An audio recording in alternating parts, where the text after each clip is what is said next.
Hey guys, this is Dr. Ankit. Welcome back to my channel Dr. Being Medico और this is the first episode of the series NEET PG Counseling Tips for Beginners and इस episode में हम बात करने वाले हैं how to choose your branch after NEET PG.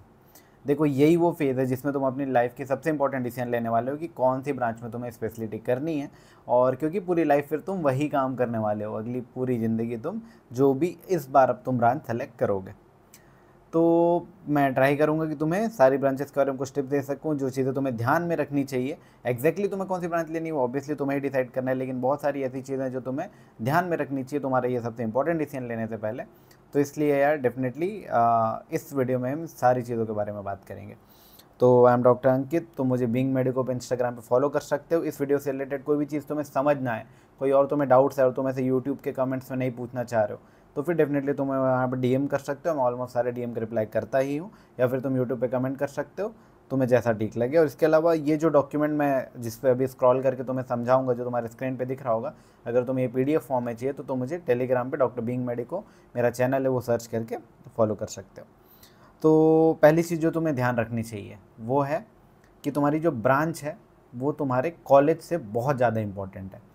देखो इस टाइम पे क्या होता है कि हमें बहुत सारी अच्छी ब्रांचेस मिल रही होती हैं, बहुत सारी ब्रांचेस के हमारे पास ऑप्शन होते हैं, बट हमें एक वो होता है कि हमने जिस कॉलेज से एमबीबीएस किया या फिर जिस स्टेट से एमबीबीएस किया है वहाँ पे ही अगर हम रह जाएं और दूसरी ब्रांच सेलेक्ट कर लें तो यार एटलीस्ट हमारा 3 साल आराम से कटेगा, क्योंकि हम उसी स्टेट के हैं और उसी कॉलेज से अगर हमने पढ़ाई करी है तो डेफिनेटली हमारे सब लोग पहचान के थोड़ा एक कम्फर्ट रहता है। तो हम लोग मोस्टली कॉलेज की तरफ ज़्यादा वो होते हैं कि भाई नहीं मैं टॉप कॉलेज खोल ले लूँ, भले ब्रांच सेक्रीफाइस हो जाए। तो यार तुम्हें भले ब्रांच जो है कॉम्प्रोमाइज़ नहीं करनी किसी हालत में, तुम्हें कॉलेज कॉम्प्रोमाइज़ हो जाए चलेगा, बट ब्रांच जो होती है क्योंकि तुम्हारे साथ पूरी लाइफ टाइम रहेगी। कॉलेज तुम्हारे साथ 3 साल रहेगा, 3 साल हो सकता है तुम थोड़े कम मज़े करो, किसी अदर स्टेट में जाए तो प्रॉब्लम ज़्यादा हो, बट तुम्हें ब्रांच किसी हालत में कॉम्प्रोमाइज़ नहीं करनी। ये तुम्हें पहली चीज़ बिल्कुल ध्यान रखनी है सेलेक्ट करने से पहले। दूसरी चीज़, कुछ ऐसे लोग होते हैं जिनको यार पता होता है स्टार्टिंग से, बहुत लेस देन 5% लोग एमबीबीएस के बाद ऐसे होते हैं जिन्हें एमबीबीएस के टाइम से ही पता होता है कि यार मुझे यही बनना है, I want to be an orthopedician, या फिर तुम्हें कि यार मुझे न्यूरो सर्जन बनना है। आफ्टर 3rd या फाइनल ईयर बता रहा हूँ, फर्स्ट ईयर में सबको ही कार्डियो सर्जन कार्डियो ये स्पेशलिस्ट बनना होता है, बट तुम्हें जो बनना है वो तुम्हें 3rd 4th ईयर के बाद अगर लगभग तुम्हें समझ आ गया है, तुमने प्रिपरेशन के फेज से अपने आप को देखा है कि I want to be a radiologist और तुम्हारी रैंक वो अलाउ कर रही है तुम्हें वो लेने के बारे में, तो डेफिनेटली तुम्हें उस पर जाना चाहिए। तुमने अगर शुरू से सपना देखा है कि भाई मुझे ऑप्थेल में जाना है तो तुम्हें वही लेना चाहिए। नो डाउट तुम्हें उसके प्रोस कॉन्स तो यार हर ब्रांच में होते हैं, बट तुम्हें अगर ये पता है कि तुम्हें यही बनना था तो डेफिनेटली तुम्हें फिर ये वीडियो आगे देखने की ज़रूरत भी नहीं है, तुम उसी ब्रांच पे जाओ। कॉलेज वॉलेज के बारे में सोचो और सिटी के बारे में सोचो, बट अगर तुम्हारी रैंक तुम्हें वो ब्रांच लेने पे वो कर रही जिसका तुमने सपना देखा था, जिसे तुम्हें दिल से प्यार करते हो, तो यार डेफिनेटली तुम्हें उसी ब्रांच पे जाना चाहिए, उसके बाद तो कोई डिबेट नहीं है। अब इवन इफ इट्स डीएनबी, अगर एमडी नहीं भी मिल रहा तो डीएनबी है तो भी तुम्हें उसी ब्रांच पे जाना चाहिए, दूसरी ब्रांच छोड़ के। अब यार दूसरे लोग, 2 टाइप के लोग होते हैं एमबीबीएस ख़त्म होने के बाद। एक वो होते हैं जिन लोग ये करते हैं कि भाई मुझे उड़ना है, मुझे दौड़ना है, मुझे अभी बहुत सारे एड्रेनलिन रश चाहिए, मुझे अभी एमएस जनरल सर्जरी करनी है, उसके बाद फिर सुपर स्पेशलिटी करनी है, मुझे आगे बहुत कुछ करना है। और दूसरे ऐसे लोग होते हैं कि भाई बेकार है भैया, मैं तो टूट गया, मतलब उन्हें ये होता है कि यार अभी अब थोड़ा वर्क लाइफ बैलेंस चाहिए, क्योंकि डेफिनेटली यार ये मैं किसी की बुराई नहीं कर रहा, बट ये है कि यार एमबीबीएस के बाद ना अगर आप 1 आध साल जॉब आपने किया है प्रैक्टिकली तो आपको ना ये समझ आ जाता है कि बहुत टायरिंग लाइफ हो जाती है, आपको बहुत सारी चीज़ें फेस करनी पड़ती है, पुलिस से लेके हर सारी चीज़ें, हर थोड़ी चीज़ों में झगड़े होने के चांस होते हैं, मारपीट के चांस होते हैं, डॉक्टर वाली फील्ड अभी ऐसी हो गई है, तो एक वर्क लाइफ बैलेंस वाली चीज़ होती है। आप दोनों में से कोई एक ही हो सकते हो, आप दोनों नहीं हो सकते। तो तुम्हें क्या करना है, पहली बात कि तुमको अपनी प्रायोरिटीज़ डिसाइड करनी है ब्रांच चूज़ करने से पहले। तुम्हें वर्क लाइफ बैलेंस वाला पार्ट चाहिए या फिर तुम्हें वो प्रॉपर चाहिए, क्योंकि तुम देखो जब तुम किसी हेक्टिक ब्रांच में घुसते हो तो सिर्फ उस टाइम के लिए नहीं घुसते हो, तुम 3 साल पीजी करोगे डेफिनेटली वो ज़्यादा हेक्टिक होगा, बट पूरी लाइफ यार अगर तुमने सर्जरी में तुम घुसे हो तो पूरी लाइफ तो तुम सर्जरी में जाओगे ही ना, तुम्हारे पास इमरजेंसी आएंगी ही। अगर तुमने ऑप्स गायनी ली है तो डेफिनेटली तुम्हारे पास इमरजेंसी नाइट कॉल्स आएंगी पूरी लाइफ। तुम ऐसे नहीं कि सिर्फ ओपीडी देख पाओगे उसके बाद कभी भी। तो इसीलिए तुम्हें पहले अपनी प्रायोरिटी डिसाइड करनी पड़ेगी कि तुम्हें क्या, तुम सच में ये करना चाहते हो या नहीं। दूसरी चीज़, अभी तुम बहुत सारे लोगों से बात करोगे, अपने सीनियर से, अपने कलीग से, जो भी बाकी तुम्हारे बैचमेट जो पहले सेलेक्ट हो गए हैं, इनके सारे लोगों से, सबकी सुनो तुम वहाँ पे, लेकिन यार तुम्हें करनी खुद की है। खुद से पहले बात करना बहुत इंपॉर्टेंट है। खुद से 1 घंटे बात करना बहुत मुश्किल है, दूसरे लोगों से 10 मिनट 20 मिनट। देखो जिससे भी जो ब्रांच के बारे में पूछोगे कुछ प्रोस बताएगा, कुछ कौन बताएगा। मैं भी इस वीडियो में जो बोल रहा हूँ वो परफेक्ट नहीं होगा, नो डाउट। हर किसी का अपना एक परसेप्शन होता है, बट मेरा जो पर्सपेक्टिव इस चीज़ से लेकर वो मैं तुम्हें इस वीडियो में बताने वाला हूँ। बट तुम्हें अपने मन से खुद से एक बार बात करनी कि क्या तुम डेफिनेटली पूरी लाइफ ये काम करना चाहते हो, क्या तुम उसमें खुश रहोगे। तुम्हारा खुश रहना बहुत इंपॉर्टेंट है। अल्टीमेटली ये सारी चीज़ उसी के लिए हैं, पैसा, सारी चीज़ें, वो एम अपना, वो सारी चीज़ें अलग होती हैं, बट तुम्हारा खुश रहना इंपॉर्टेंट है उस ब्रांच को लेके। तो इसलिए ये चीज़ें इंपॉर्टेंट है। एक चीज़ कि भाई तुम कुछ भी कर लो, कोई भी ब्रांच में तुम चले जाओ, हर कोई भी ब्रांच परफेक्ट नहीं है। तो तुम्हें अगर वर्क लाइफ बैलेंस मिल रहा है तो तुम्हें कहीं ना कहीं पेशेंट इंटरेक्शन उतना ना हो, शायद इनकम थोड़ी कम हो ऐसी, या फिर तुम्हारी इनकम बहुत ज़्यादा है तो हो सकता है तुम्हें रात को सोने को ना मिले, तुम्हारी प्रॉपर वर्क लाइफ बैलेंस वाला सिस्टम ना हो। तो ऐसे कोई भी ब्रांच एकदम परफेक्ट नहीं है। अगर कोई ब्रांच में पैसे ज़्यादा है, हो सकता है पेशेंट इंटरेक्शन नहीं है, किसी में पेशेंट इंटरेक्शन बहुत ज़्यादा है, पैसे भी हैं लेकिन सोने का टाइम नहीं है। तो ये चीज़ें तुम्हें डिसाइड करनी पड़ेगी कि तुम्हारी प्रायोरिटी क्या है और तुम क्या चीज़ छोड़ना चाह रहे हो। सब चीज़ मिल जाएगी ऐसी कोई ब्रांच नहीं होती। Let's talk about rest of the 95% students. बाकी के 95% स्टूडेंट्स वो होते हैं जिन्हें नहीं पता होता एग्जैक्टली कि मुझे एग्जैक्टली कौन सी ब्रांच पसंद है। उन्हें इन जनरल एमबीबीएस उन्होंने कर लिया, और मैं खुद ऐसा ही था, मुझे भी कोई बहुत क्लियरली आइडिया नहीं था, इसलिए इसमें कोई शर्माने की बात नहीं है। एमबीबीएस उन्होंने कर लिया, उन्हें इन जनरल मेडिसिन तो ऐसे पसंद है और सर्जरी मुझे नहीं करनी, या फिर ये सारी चीज़ें होती है सबके, लेकिन एग्जैक्टली कौन सी ब्रांच सेलेक्ट करनी ये नहीं पता होता। अगर तुम इसमें से हो तो अब हम उसके बारे में बात करने वाले हैं।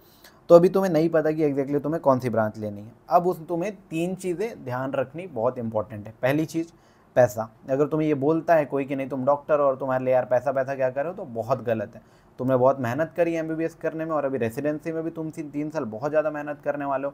आगे पूरी लाइफ इतने तुम 30 साल तक सिर्फ पढ़ाई कर रहे हो, जब तुम्हारे 30-32 साल तक, 35 साल तक, जब तुम्हारे दोस्तों की शादी हो गई, वो बच्चे अभी हो गए उनके, तब तुम टाइम पे सिर्फ पढ़ाई कर रहे हो। तो डेफिनेटली तुम अपने हक से वो पैसे ले रहे हो, तुम किसी की दया से या वो नहीं ले रहे हो, तो तुम डेफिनेटली मनी के लिए कर रहे हो। इसमें कोई दिक्कत नहीं है, सिंपैथी हमारे अंदर सब में होती है एमबीबीएस के बाद, ऐसी कोई डाउट की बात नहीं है। लेकिन क्या तुम्हें लगता है कि किसी एक ब्रांच में ज़्यादा पैसा है और दूसरे में नहीं है? नहीं होता है ऐसा। अगर तुम पैशन के साथ कोई एक अच्छी ब्रांच, कोई भी ब्रांच तुम सेलेक्ट करते हो और उसी में डेफिनेटली बहुत अच्छा काम करते हो, तो तुम्हारे पास पैसे ऑटोमेटिकली आ ही जाएंगे। तो इसलिए ये बोला जाता है, मुझे एक मेरे एक सीनियर ने कहा था जब मैं काउंसलिंग अटेंड कर रहा था, कि यार जो पैसा होता है ना वो बंदे में होता है, न कि ब्रांच में। और डेफिनेटली मुझे ये चीज़ सही लगती है। अगर तुम दिल लगा के अपनी ब्रांच पे बहुत ज़्यादा मेहनत करते हो, चाहे वो कोई भी ब्रांच हो, चाहे वो सर्जिकल ब्रांच हो, नॉन सर्जिकल हो, तो तुम्हारी इनकम ऑटोमेटिकली आएगी और तुम उस पर खुश रहोगे। इसलिए पैसे को लेके किसी एक ब्रांच को अगर ऐसा पर्सपेक्टिव है, बहुत सक्सेसफुल एमडी मेडिसिन भी होते हैं और ऐसे एमडी मेडिसिन होते हैं जिनकी ओपीडी नहीं चल रही होती है। तो इसलिए तुम्हें ध्यान रखना है कि पैसा तुम पे आएगा। अगर तुम अच्छे से मेहनत करोगे, तुम्हें वो ब्रांच पसंद होगी, तो डेफिनेटली पैसा आ जाएगा। दूसरी चीज़ यार, ये वो चीज़ है ना जो तुम्हें ब्लंटली कोई कभी बताता नहीं है, वो है कि तुम्हारा फैमिली बैकग्राउंड मैटर करता है। देखो आगे मैं 2-3 मिनट जो चीज़ें बोलने वाला हूँ, हो सकता है तुम्हें अच्छा ना लगे, बट और कोई तुम्हें ऐसे बोलेगा भी नहीं। तुम्हें ऐसा लगता है कि एमबीबीएस ख़त्म होने के बाद जितने लोग तुम उस बैच से निकले हो सारे के सारे इक्वल हो चुके हो, तो ऐसा नहीं है यार। तुम्हारे मम्मी पापा, अगर किसी एक पर्सन है, मान ए और बी को लेते हैं, पर्सन ए के मम्मी पापा डॉक्टर हैं या फिर बहुत वेल टू डू फैमिली से हैं, बहुत रिच हैं, और पर्सन बी वो भी उसी बैच से निकला है बट उसकी फैमिली लोअर मिडिल क्लास से आती है। अब दोनों ने मान लो जनरल सर्जरी ली as a branch. Person A के बारे में बात करते हैं, अगर इसके बाबा मम्मी पापा दोनों डॉक्टर हैं और डेफिनेटली उसके मान लो सर्जन ही है, तो उसके पास क्या होगा, जब वो वापस एमएस कंप्लीट करके आएगा तो इसके पास एक प्रॉपर हॉस्पिटल का सेटअप होगा। They can afford their own setup, क्योंकि उनकी फैमिली वेल टू डू है। ये बंदा जब आएगा तो जनरल सर्जरी करके 29-28 की एज में, इस टाइम पे तुम्हारी फैमिली तुमसे एक्सपेक्ट तो करेगी ना कि अब तो तुम एटलीस्ट सेटल हो के अभी अब तुम आगे उन्हें कुछ प्रोवाइड करोगे। और इसमें कोई गलत नहीं है, हर पेरेंट्स ये चाहते हैं एक टाइम के बाद कि तुम उन्हें सपोर्ट करो। अगर तुम लोअर मिडिल क्लास हो तो डेफिनेटली, तो क्या तुम सुपर स्पेशलिटी अफोर्ड कर सकते हो इसके टाइप? नहीं, पर्सन बी नहीं अफोर्ड कर पाएगा, पर्सन ए जरूर कर सकते हैं। पर्सन बी भी कर सकते हैं, उसे उस टाइम पे भी इनकम मिलेगी, बट सेटल होते होते जो 35-36 वाली टाइम है, इस टाइम तक इसकी फैमिली पे बहुत ज़्यादा बर्डन पड़ेगा। तो तुम्हें ये थोड़ी चीज़ें ध्यान रखनी है अपनी ब्रांच सेलेक्ट करने से पहले कि यार क्या तुम्हें अगर अपना सेटअप खोलना है तो क्या तुम कर पाओगे, क्या तुम्हारी फैमिली इतनी वेल टू डू है। क्योंकि तुम अगर मंथली की 2 लाख 3 लाख 4 लाख भी कमा रहे हो, तो खुद का सेटअप खोलना, सर्जिकल सेटअप खोलना या फिर कोई प्रॉपर हॉस्पिटल खोलना, इट्स वेरी टफ।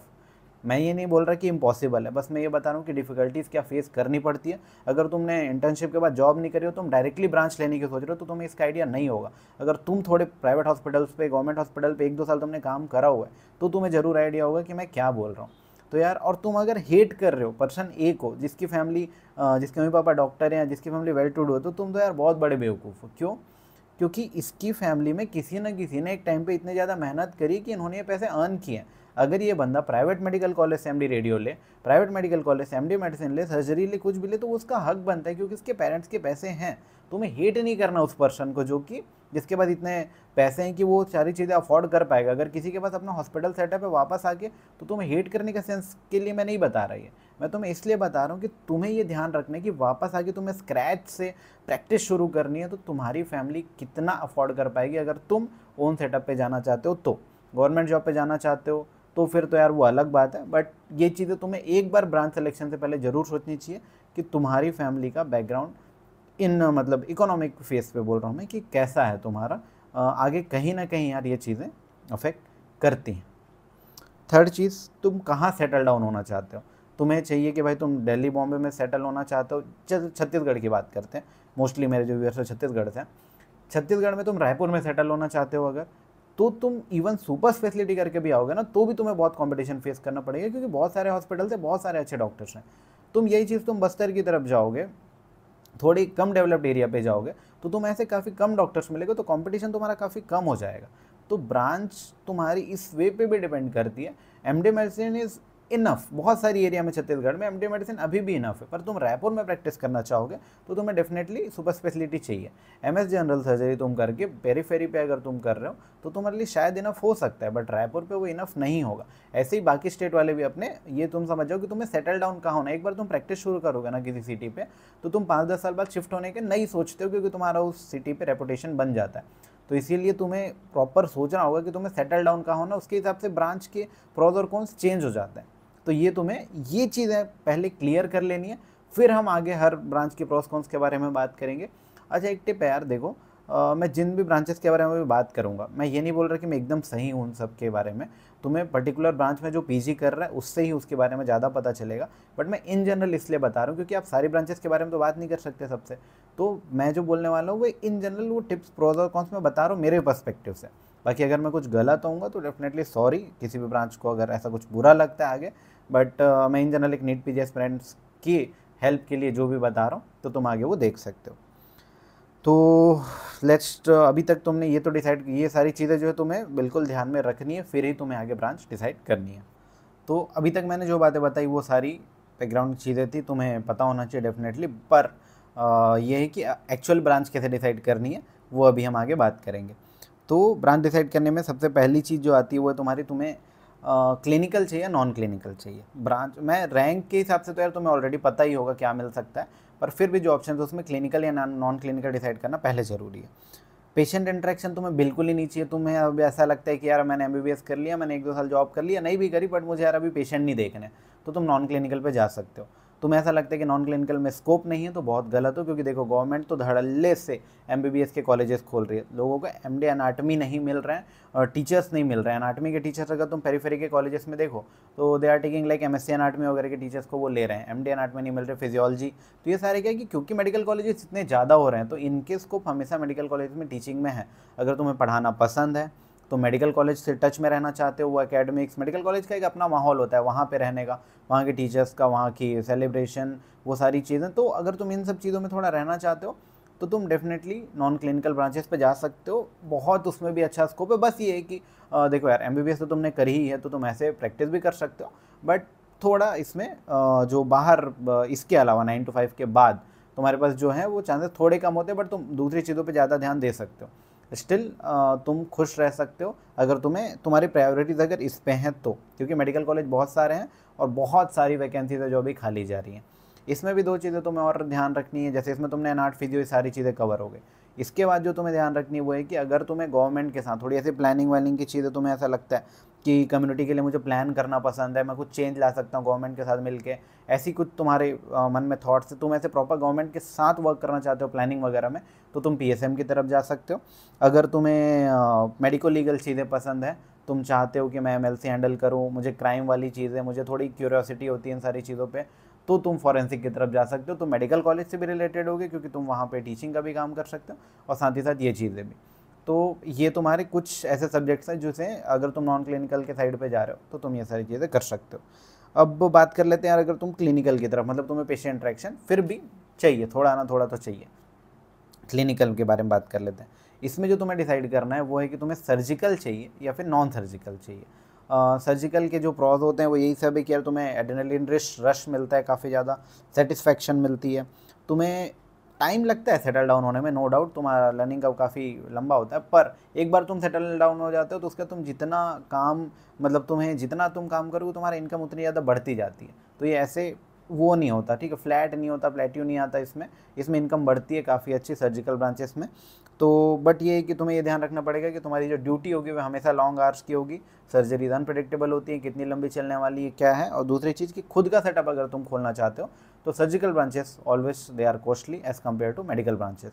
तो सर्जिकल ब्रांचेस अगर कोई लेना चाहता है और उसे नहीं पता गया सर्जिकल में क्या क्या क्या, तो हम उसके बारे में थोड़ी रफली एक डिस्कशन कर लेते हैं।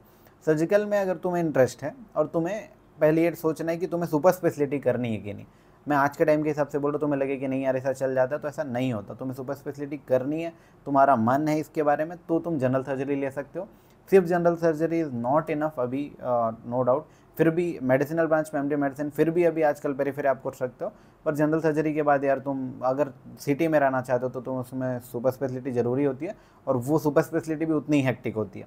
तो इसलिए तुम अगर बने हो सर्जरी के लिए, तुम्हारा मन है उस वे में, तो तुम जनरल सर्जरी ले सकते हो।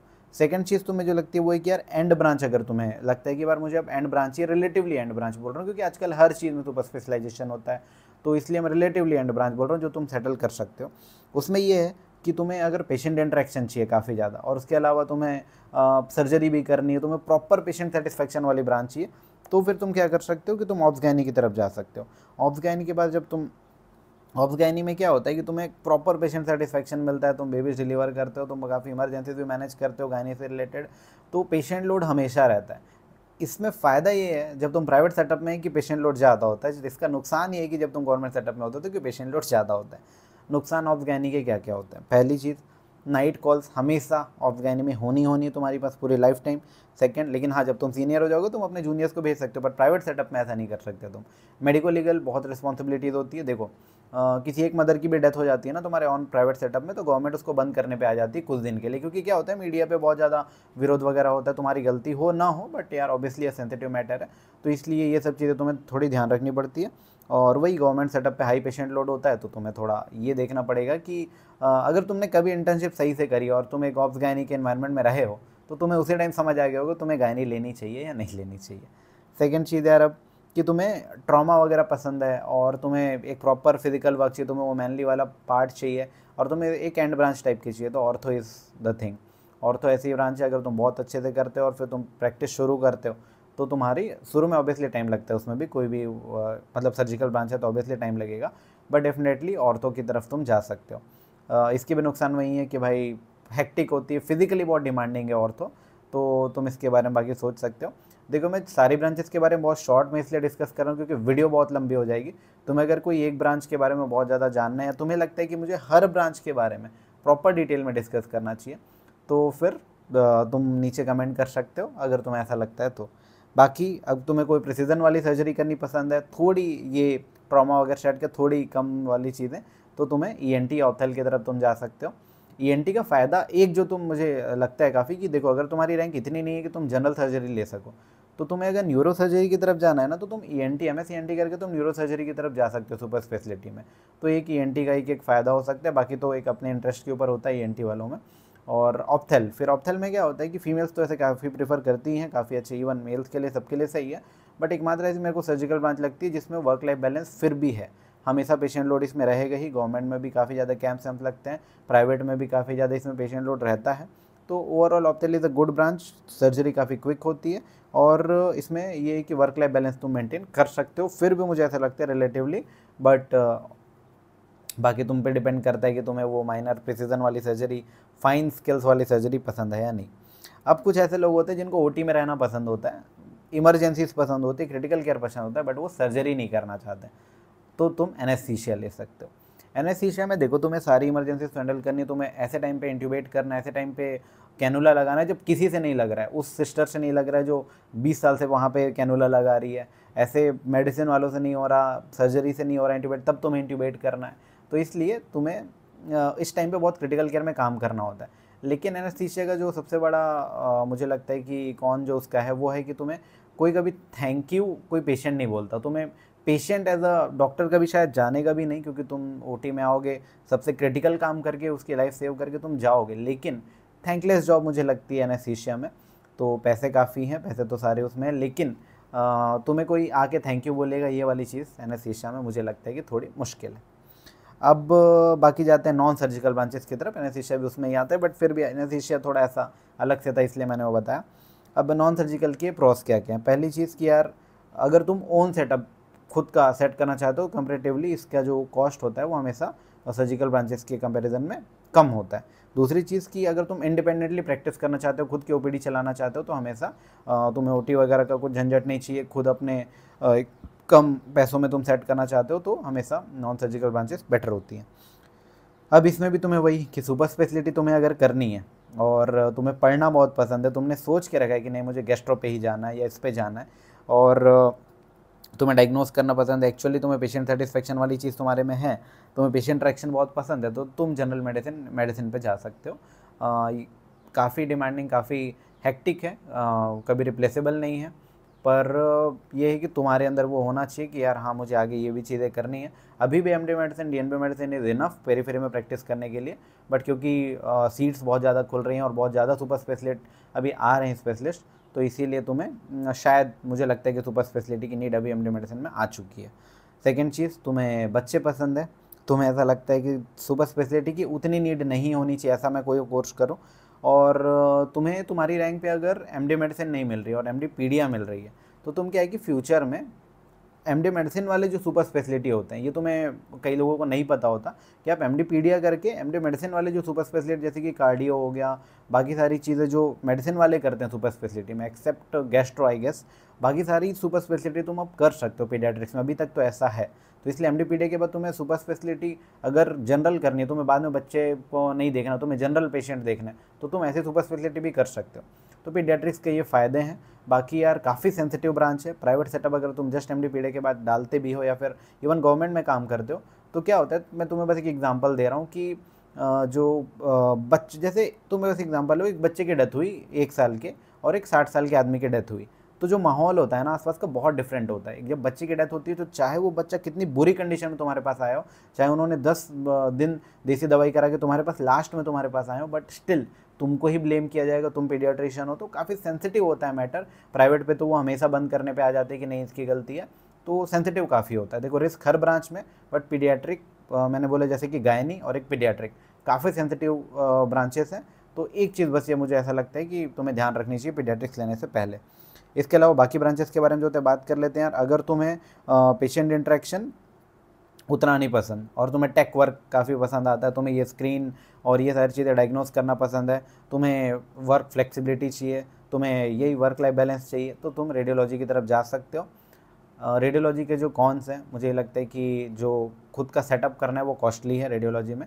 सोनोग्राफी आप फिर भी कर सकते हो 30 लाख 40 लाख के अराउंड अगर आपकी मशीन आती है, बाकी सारी चीज़ें, बट CT MRI तो आप बहुत मुश्किल हो जाता है अगर आप फर्स्ट जनरेशन डॉक्टर हो या वो, तो इवन सेकेंड जनरेशन डॉक्टर के लिए भी यार खुद का सेटअप करना रेडियोलॉजी में इट्स टफ, बट बाकी बेनिफिट्स काफ़ी हैं। तो ये सारी चीज़ें इसके प्रोस हो गए। अगर तुम्हें पेशेंट इंटरेक्शन नहीं पसंद है, तुम्हें लैब वर्क वगैरह थोड़ा पसंद है और तुम मेडिकल कॉलेज से जुड़े रहना चाह रहे हो, तुम्हें लगता है कि यही जो मैंने एनार्ट फिजियो वाली फ़ायदा बोला, तो वो चीज़ भी तुम चाहते हो, तुम्हारा टीचिंग का भी एक मन होता है, तो तुम माइक्रो की तरफ जा सकते हो, पैथो की तरफ जा सकते हो, बायोकेम की तरफ जा सकते हो, जिससे तुम क्लिनिकल वे में भी रहोगे और इधर तुम टीचिंग वाला पार्ट भी जो होता है मैनेज कर सकते हो। इसके अलावा तुम्हें बिल्कुल भी इमरजेंसीज नहीं चाहिए, तुम्हें कॉस्मेटिक्स वगैरह पसंद हैं, तुम्हें ऐसा लगता है कि फ्लेक्सिबल जॉब चाहिए, जो इवन टेलीमेडिसिन के लिए it's a very good branch. इसके अलावा तुम्हें वर्क लाइफ बैलेंस अच्छा चाहिए, तुम्हारी इनकम चाहिए OPD बेस पे ही ज़्यादा, तो तुम ऑब्वियसली डर्मेटोलॉजी की तरफ जा सकते हो। हाई डिमांडिंग इसलिए ही है क्योंकि इसमें ज़्यादा इमरजेंसीज नहीं होती और तुम्हें एज सच कोई बहुत ज़्यादा हेक्टिक ब्रांच नहीं है।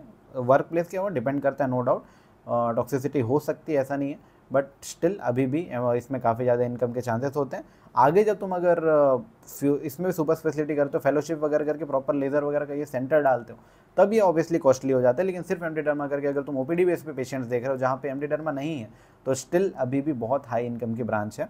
इसके बाद एक ऐसी ब्रांच जिसमें तुम्हें, अगर तुम सुन सकते हो दूसरों को आराम से बिना उन्हें जज किए, और प्रॉपर तुम्हें वो कैपेबिलिटी होती है, कुछ लोग बने ही होते हैं इस चीज़ के लिए, पर तुम्हारे में इतनी है कि तुम प्रॉपर सुन सकते हो बिना किसी को इंटरप्ट किए, तुम्हारी कम्युनिकेशन स्किल काफ़ी अच्छी हैं। एक ऐसी ब्रांच जो फ्यूचर में बहुत ज़्यादा हाई डिमांड में होगी, क्योंकि तुम आज देखो तो 12 साल के बच्चे को भी डिप्रेशन है और भाई 50 साल के अंकल को भी डिप्रेशन है। तो जो बहुत, क्योंकि सोशल मीडिया के टाइम पे बहुत ज़्यादा ये जो इश्यूज़ मेंटली बढ़ रहे हैं, तो साइकेट्री इज़ द ब्रांच जो कि बहुत डिमांड में रहने वाली है आगे। मेंटली तुम्हें बट इतना स्ट्रांग होना चाहिए कि तुम्हें वो अफेक्ट ना करे। कुछ लोग बने ही होते हैं साइकेट्री के लिए, पर अगर तुम उसमें से हो तो definitely you should choose psychiatry. तो यार रफली मैंने ये सारी चीज़ें बताई है सारे ब्रांचेस के बारे में। बहुत सारी चीज़ें मुझसे छूट गई होंगी नो डाउट, जो पर्टिकुलर सब्जेक्ट के स्पेशलिस्ट हैं वो ज़्यादा तुम्हें इस बारे में बता पाएंगे। और मुझे भी अगर पर्टिकुलर एक सब्जेक्ट का वीडियो बनाने का मौका मिला या फिर मुझे लगा तुम्हारे रिस्पॉन्स के अकॉर्डिंग, तो मैं ज़्यादा बेटर इन चीज़ों के बारे में बता पाऊँगा। बट स्टार्टिंग में मैंने जो चीज़ें बोली, तुम्हें वो सारी चीज़ें ध्यान रखनी है। अपना बैकग्राउंड, अपनी प्रायोरिटीज़ पहले वो डिसाइड करो, उसके बाद फिर इन सब चीज़ों के बारे में जाओ। अगली वीडियो जो मैं बनाने वाला हूँ ये है, क्योंकि बाकी मैंने जो वीडियोस इंट्रोडक्शन पे दी थी उसके अकॉर्डिंग ना छोड़ के मैं डीएनबी डिप्लोमा के बारे में पहले बताने वाला हूँ, क्योंकि बहुत सारे ऐसे लोग हैं जिन्हें अपनी ब्रांच मिल रही है बट डीएनबी पे मिल रही है या तो डिप्लोमा पे मिल रही है। डिप्लोमा के बारे में तो बहुत सारे लोगों को कोई आइडिया नहीं कि क्या प्रोज होते हैं, क्या कौन होते हैं। तो नेक्स्ट वीडियो में उस पर बनाने वाला हूँ। बाकी तुम्हें वीडियो कैसी लगी तुम नीचे कमेंट कर सकते हो। कोई चीज़ मैंने गलत बोली हो इन फ्लो में तो डेफिनेटली उसके लिए सॉरी। और कोई डाउट हो तो तुम नीचे कमेंट कर सकते हो, इंस्टाग्राम पे मुझे डीएम कर सकते हो। बाकी मिलते हैं यार नेक्स्ट वीडियो में। All the best for your counselling. मिलते हैं नेक्स्ट वीडियो में, बाय।